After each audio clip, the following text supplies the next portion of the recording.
They seem to be all over the place. They are actually sell themselves as a movement of movements, bigger movement, global network.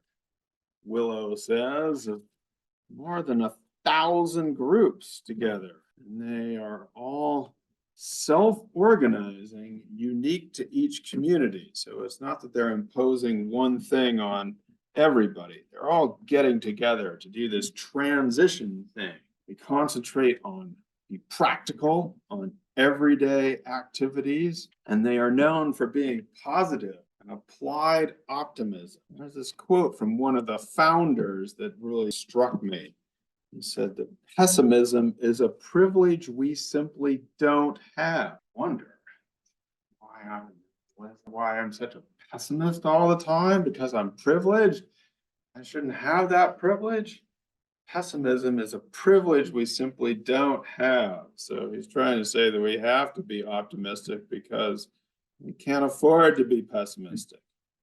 So instead of believing that everything is going to go to hell, these transition people say that it's going to be a potentially magnificent transformation. Our researcher, Anna Willow, who's also the editor of this volume, so we've read her a little bit before, said that her research was self-medication, which she first said was a joke. But then she's like, hey, wait a second, that's real. Noted the amount of research she had put into this, and she talks about her interviews and things like that, which I wouldn't say is that in itself is so unusual for anthropological research.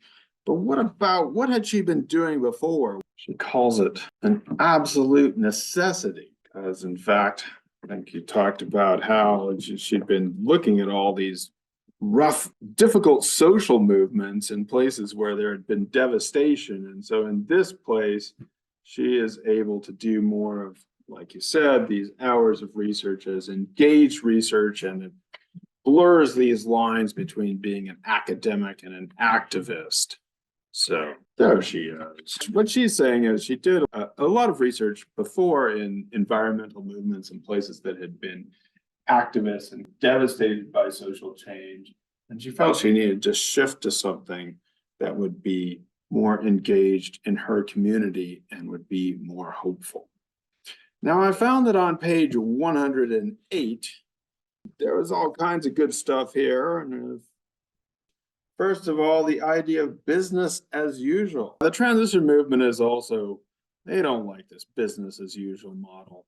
And they see that there are going to be these major transformations, and not just major transformations, those transformations are inevitable. Big, like the end of modern civilization, big. That's pretty big. Yeah, so they're thinking that's what's going to happen. In fact, they think it's probably that nobody else is thinking about it, but they want to be thinking about it. She also mentions this book called Radical Hope: Ethics in the Face of Cultural Devastation. Because why, Liv? What do most cultures not teach their kids? That everything's gonna end. That everything's gonna end. What she says, and what Jonathan Lear is saying, is that, yeah, and this relates back to, of course, our earlier chapter. We might need to learn from what happened to indigenous peoples who saw basically the end of their society and had to transform in the face of devastation. So they believe that it's not whether or not these disasters will occur, but how catastrophic they will be. This is actually sounding very pessimistic so far.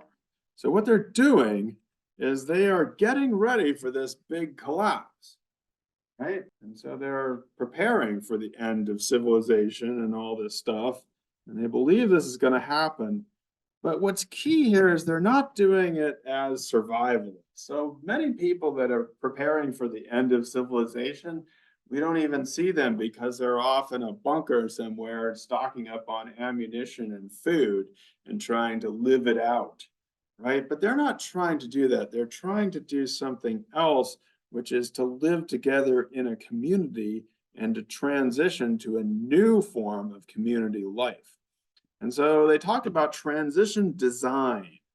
which was talked about in the introduction about design anthropology a little bit. It's parallel to that, in which you are trying to create a new future or design new future. And this applies, of course, to things like new things to use, objects and new institutions and new structures that you can have in society. But she also says that it's about new cultures and ways of thinking in them.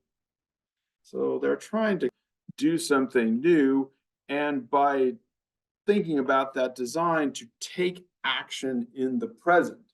So design things in the present that will result in or transition us into this different future. And so the communities in which they live, they see them as laboratories and testing out new ways of living, and they see themselves as the early adopters, the people who are first transitioning to this, and they're going to be a small group of forward-looking, prescient people who then help us all along. So again, this is an interesting perspective on things, because for the most part, people who are that pessimistic, you might say, about the collapse of civilization and devastation are also either trying to escape or hold up, but these folks are trying to live this out in community.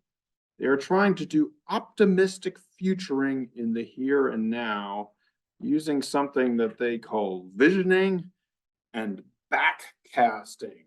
Backcasting. See, I've never heard of this, but now it makes sense. You've heard of forecasting, where you forecast what's going to happen, but backcasting is when you think of something that you want to have happen in the future, and then you back it up from there and you plan out so it can happen. In this other book by one of the founders, we've heard the power of just doing stuff. Because why? Why do we have to be just doing stuff? What's not going to happen? No one's coming to save you, is what he said. No one's coming to save you. No one is coming to rescue you or your community. That's lame. They should be. Yeah, I don't know when this book was written. I kind of agree. What do you mean they can't do this? Anyway, it would be nice if we had more government support, right? For sure. Anyway, they talk about various forms of everyday activism. We've all probably heard of reducing our waste or trying to live in zero waste living. Apparently, they all love to grow vegetables in their gardens, either individually or collectively. One of the surprises, she said, that she surprised her is how much time they were investing in community connections and social networks. So again, this is not about individual survivalism. It's about living together as a community, and they believe that those social networks, the relationships that you establish now with your neighbors, are going to be help you survive this thing. Also, perhaps somewhat is surprising, trying to get into art and music and literature. Whereas in the words of one of the participants, I'm trying to live like it already is 2040. So anyway, I got this picture from an article about the transition movement or the transition town movement, preparing for a post-carbon world.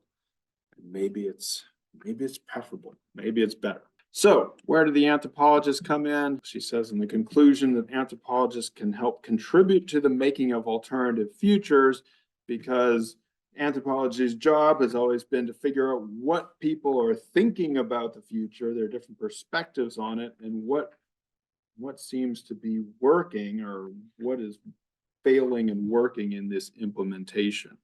And in the title of her article, she also ends a good example of a conclusion, how we might put pieces of our own positive futures in place. I have to say, I started to wonder during this article, this chapter. I said, should I join? Should I start one of these?